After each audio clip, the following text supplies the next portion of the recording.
Elhamdülillahi Rabbil alemin. Ve salatu ve selamu ala Resulina Muhammedin ve ala alihi ve ashabihi ecmain. Allah'ın selamı, rahmeti, bereketi üzeriniz olsun aziz ve muhterem kardeşlerim. Bir Kur'an iklimi programında birlikteyiz. Kasas suresindeyiz ve özellikle Karun'un anlatıldığı ayet-i kerimeler üzerinde bir şeyler söylemek istiyorum. Karun, Kur'an-ı Kerim'de 3-4 yerde geçer. İlginçtir. Daha önce geçtiği yerlerde Allahu Teala ve Karune ve Firavune ve Hamane. Yani Allahu Teala Musa'yı işte Karun'a, Haman'a ve Firavun'a gönderdi diye hem Ankebut suresinde vardır hem de şeyde vardır. Mü'min suresinde vardır. Burada benim dikkatimi çeken Karun aslında Hz. Musa'nın soyundandır. Hatta bir rivayete göre bazı Tevrat'taki bazı anlatılara göre amcaoğlu da sayılabilir. Öyle yakın. Ama niye Allahu Teala onu Firavun'la beraber, Haman'la beraber üçünü birden anıyor iki ayeti kerimede. Gerçi burada müstakil olarak anlatılıyor da yani bu benim dikkatimi çekti.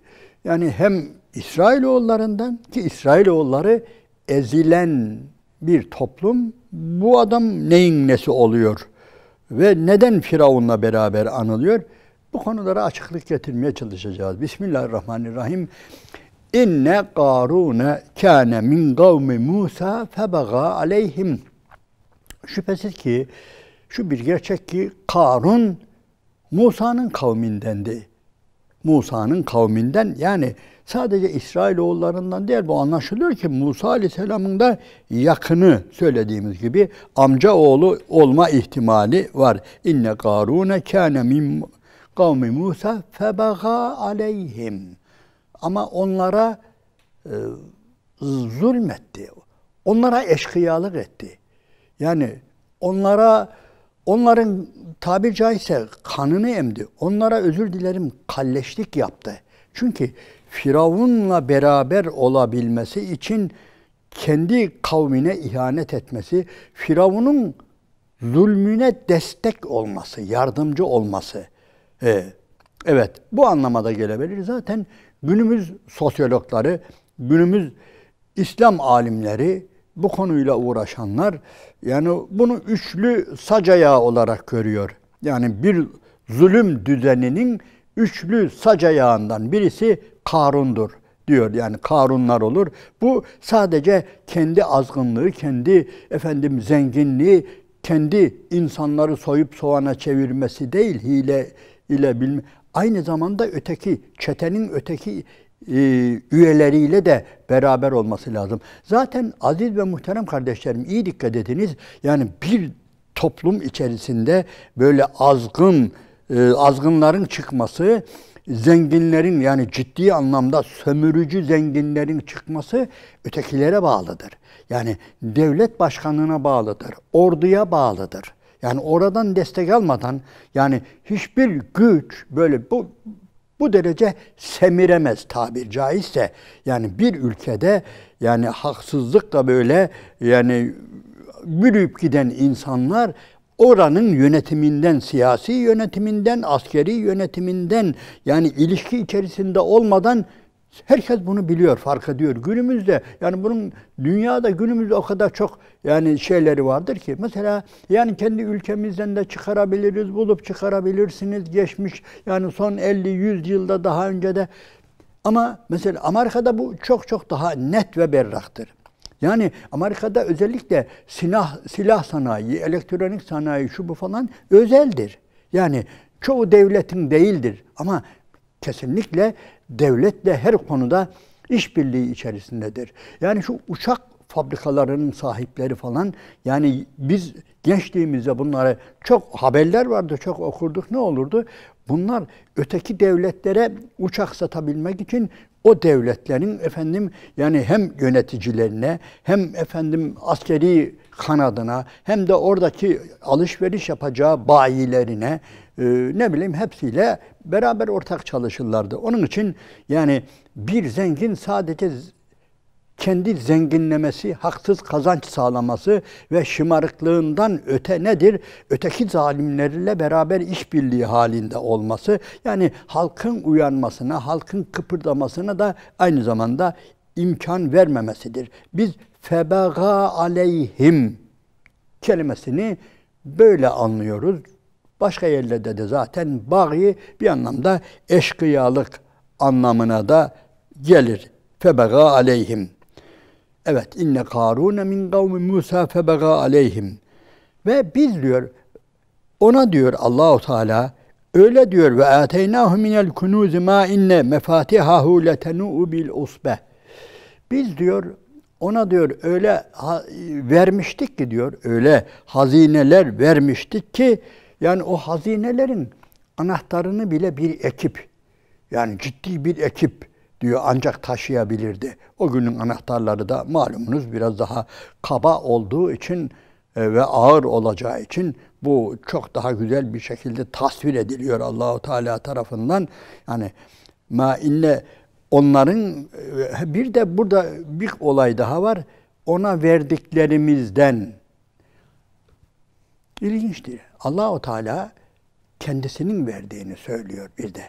Burası da çok önemlidir. Zaten Allahu Teala vermeden kimse almış olamaz. Yani Allahu Teala vermiştir. Vermiştir. Denemek için vermiştir. Vermiştir. Bu ayrı bir tartışma konusudur. Bugünkü pozitivizmin yani sekülerizmin kaynağı gelip buraya dayanıyor. Zaten bu birkaç ayeti kerime buna açıklık getiriyor. Evet, biz diyor ona diyor öyle hazineler ve hazinelerden öyle şeyler vermiştik ki diyor onun ancak diyor anahtarlarını bir ekip, bir usbe, bir usaybe ancak diyor tanırdı, taşıyabilirdi diyor. Evet. Ve kâle lehu iz kâle lehu kavmuhu la tefrah innallâhe la yuhabbul ferihin. Kavmi ona demişti ki Karun'a şımarma, azma, azgınlık etme, şımarma. Özellikle şımarma, böbürlenme. Allah şımaranları, böbürlenenleri sevmez. Demek ki zenginliğin getirdiği birinci tehlike nedir? Şımarmaktır. Birinci tehlike şımarmaktır, tuğyan etmektir. Yani öteki insanlara karşı şımarıklık, şov diyelim. Yani bugünkü dünya dikkat ederseniz zaten şov üzere kuruludur.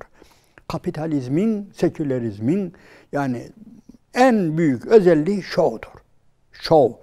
Yani ne kadar içi boş, ne kadar fos, ne kadar batıl bir kelime dikkat ediyor musunuz? Şovdan yani sadece yabancı bir kelime olduğu için değil. Şov kelimesi yani öylesine yani şov yapan hiç kimse makbul bir kimse değildir öyle değil mi? Dikkat ediniz. Yani hiç sevilir mi? Şov yapan kimse hiç övülecek kimse değildir, sevilecek kimse değildir. Onun için yani bu şımarıklığın getirdiği birinci hastalık budur. Yani şovdur, gösteridir. İnsanlara gösteri yapmaktır. Onun için kavmi öyle diyor. Yani innallâhe lâ yuhabbul ferihin. Yani sevmez diyor. Allahu Teala şımaranları bu şekilde şımaranları asla sevmez. Ve bitegi fîmâ âtâkallâhu dârel âhire. Allah'ın sana verdiği bu maldan, mülkten ilginçtir. Ve bitegi fîmâ âtâkallâhu dârel âhirete. Ahiret yurdunu ara diyor. Yani ey Karun aslında kafayı çalıştırırsan bu elindeki servet var ya o servetle cennette kazanılır. Kavmi bunu hatırlatıyor. Kavminin içindeki ileri gelenler, bilenler, alimler öyle diyor. Yani bu para tamamen kötü bir şey değildir. Bu parayla cennet kazanılır. Ve bitag fîmâ âtâkallâhu dârel âhirete ve lâ tense nasîbeke mined dünya. Dünyadaki nasibini de unutma. Yani tamamen onları saç, savur demiyoruz, at demiyoruz, başkalarına ver demiyoruz ama iyi dikkat et ey Karun. Allah'ın sana verdiği bu yani nimetle cennet kazanılır. Bu dünyada cennet kazanılır. Sen onu ara. Sen o yola gir. Ve bitagi fîmâ âtâkellâhu dârel âhiret. Evet. O yola gir. Evet. Parayla. Cennet de parayla, cehennem de parayla. İlginçtir. Yani aynı para diyelim. Yani aynı para insanı cennete de götürür, cehenneme de götürür. Ne ilginç bir imtihandayız. Aynı parayla insan cenneti de kazanabilir, cehennemi de kazanabilir. Bunu hatırlatıyor. Bu kadar basit. Aslında dünyanın özetidir bu. Yani dünya hayatının özeti budur işte. Yani düşündüğümüz zaman bu şeyle neler alınabilir? Zaten basit bir ticarette de elimize bir şey geçtiğinde yani dünyayı ahireti bir tarafa bırakarak sadece şunu bile bazen hemen ne yaparız ya bu parayla eve güzel bir eşya da alınabilir, şu da olabilir ama bir anda yanıp sönen böyle farul furul bir şeyler de alınıp mahvedilebilir dediğimiz gibi özellikle ahirette alınabilir. Nedir? Hazreti Ali öyle buyuruyor kerremallahu vecehe. Şaşarım diyor. Zengin olduğu halde insanların gönlünü satın alamayanlara şaşırırım diyor. Şaşarım diyor. Öyle ya zaten gönlünü satın alsa cennet değil mi? Yani cennet başkalarının gönlünü satın almaktır. Hazreti Ali kerremallahu vecehe onu öyle buyuruyor. Hatta bir başka rivayette de bazıları Peygamber Efendimizin söylediğini de söylüyor ama yani bazı kitaplarda el insanu abdül ihsan. İnsan iyiliğin kölesidir buyuruyor. Bu da ayrı bir yani gerçek insan iyiliğin kölesidir. Ya iyilik de eğer bir de parayla yapılıyorsa hele parayla yapılan iyilik nedir? Yani o kadar başkalarını satın alır. Haşa kendisine kul yapmak için değil de insan ister istemez minnet duyar. Yani teşekkür eder, minnet duyar, sever. Yani kendisine bir şey veren insanları. Evet. Ama nedir? Aynı parayla daha ne kötülükler de yapılabilir. Onun için kavmi bunu hatırlatıyor ona. Ve bitagi fîmâ âtâkellâhu dârel âhirete ve lâ tense nasîbeke mine dünya ve ahsin kema ahsenallah. Allah sana nasıl ki ihsanda bulunmuşsa, iyilik yapmışsa sen de insanlara ihsanda bulun. İslam'ın dünyaya bakışı, İslam insanının dünya görüşü budur. Allah'tır bize veren, biz de başkalarına vermeliyiz.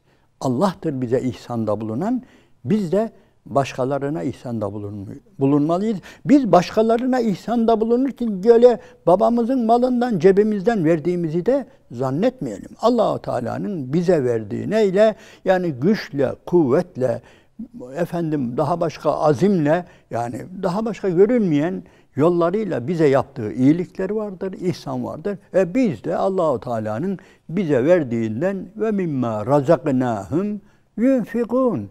Yani bizim kendilerine verdiğimiz rızıktan onlar infak ederler diye başka kelimelerle anlatıyor hemen. Nerede? Bakara suresinin baş tarafında. Mesele budur.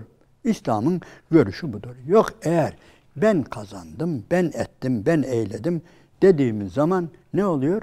Yani iş yani basit bir günah değil bu. Yani bir insan işte ben diyorsa, ben yaptım diyorsa bu sadece böyle basit bir şımarıklık değil. İslam'ın dünya görüşünü reddediyor. Yani Allah-u Teala'nın görün dediği yere bakmıyor, oradan şey yapmıyor. Bir de burada bir başka kelime kullanıyor. Kavmi yani ve la tebgil fesade fil ardı. Yeryüzünde bozgunculuk çıkarmayı isteme bak. Yeryüzünde bozgunculuk çıkarmaya yeltenme, kalkışma. Bozgunculuk parayla daha ciddi olur Nasıl ki parayla iyi şeyler yapılabiliyorsa, yani bir zengin nice insanın kalbini çelebiliyorsa, alabiliyorsa, satın alabiliyorsa, kendisine bağlayabiliyorsa, aynı parayla ne fırıldaklar çevirip ne insanları birbirine de düşürebilir, neler yapamaz ki? Yani parayla daha başka fitne, fesat, her şey çevrilebilir. Demek ki bu zalim adam bunu yapıyormuş ki onun için kavmi onu diyor. Ve la tebgil fesade fil ardı. Yani sakın yeryüzünde Fesat çıkarmaya yeltenme. Allah fesat çıkaranları kesinlikle sevmez buyuruyor. Demek ki bunu yapıyor ki kavmi onu söylüyor. Onun için muhterem kardeşler, yani gerçekten zenginlik çok çok tehlikeli bir şeydir. Yani her şey yapılabilir. Onun için Allahu Teala Kur'an-ı Kerim'de, Haşr suresinde, yani bu ganimetlerin falan paylaşımını anlatırken, yani para, zenginlik tek elde toplanmasın buyuruyor. Para tek elde toplanmasın. Bu çok büyük bir tehlikedir. Yani sadece adaletsizlik değil ha. Sadece yazık ya işte şunun hiç yok, şunun çok var diye. Yani parayı eline geçiren insanlar, yani bu paranın hep devamlı kendisine bu şekilde akması için, kendisinde kalması için ondan sonra bir takım yani iblislikler, şeytanlıklar yani çevirmeye başlar ki bunun içine her şey girebilir. Onun için Allah-u Teala ne yapıyor? Yani key la yekune duleten beynel agniya. Bu diyor para, bu devlet yani zenginler arasında dönüp durmasın diyor. Dönüp durduğu an ne olur? Yani bunun devamını ister. Yani hiçbir zengin zenginliğinden düşmek istemez. Konforundan düşmek istemez. Yani bu da ayrı bir hastalıktır.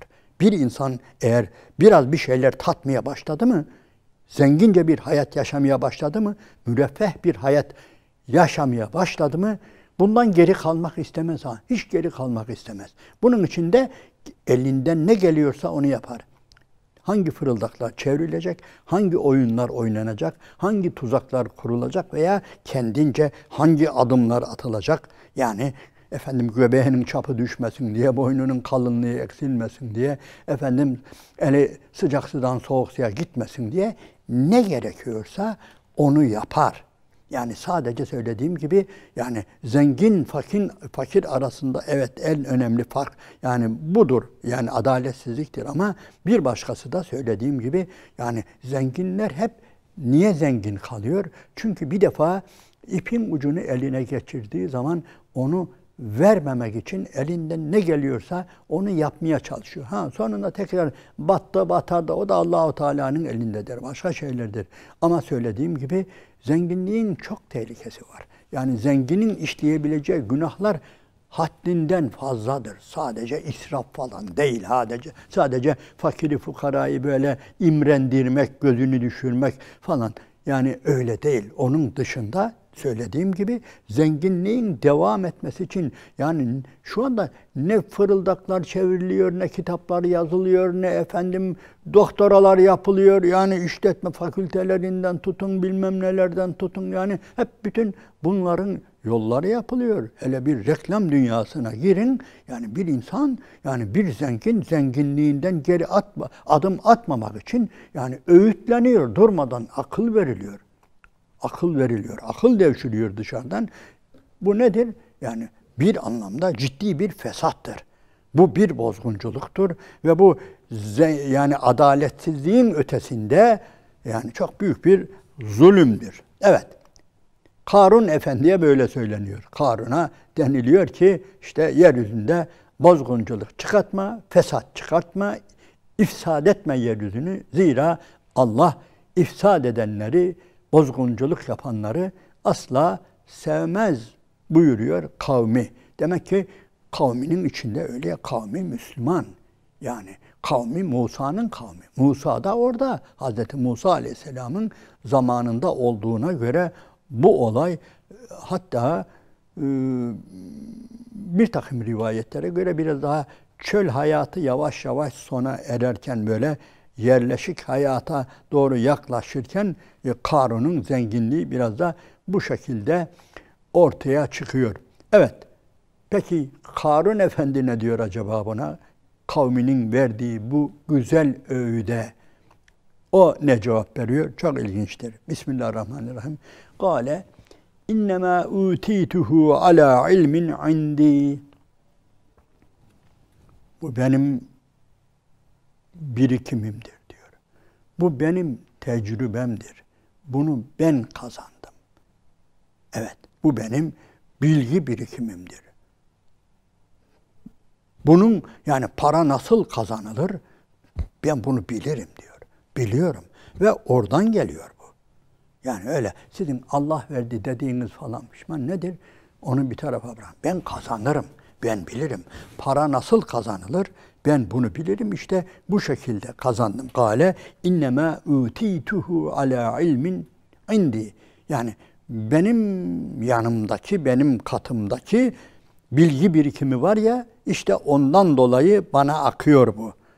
Yani keramet bende, keramet ya benim bilgilerimde, tecrübemde, ticari tecrübemde falan budur.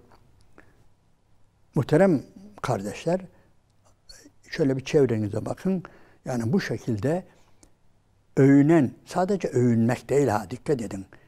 Bu düşüncede olan az insan yok zamanımızda. Yani kendisine sorarız bazen. Efendim nasıl elde ettin ya bunları diye böyle gerile gerile, kasıla kasıla anlatmaya başlar ve her şeyi kendisine mal eder. İnşallah bu konuya, özellikle bu konuya kaldığımız yerden gelecek hafta devam edeceğiz. Şu anda vaktimiz doldu.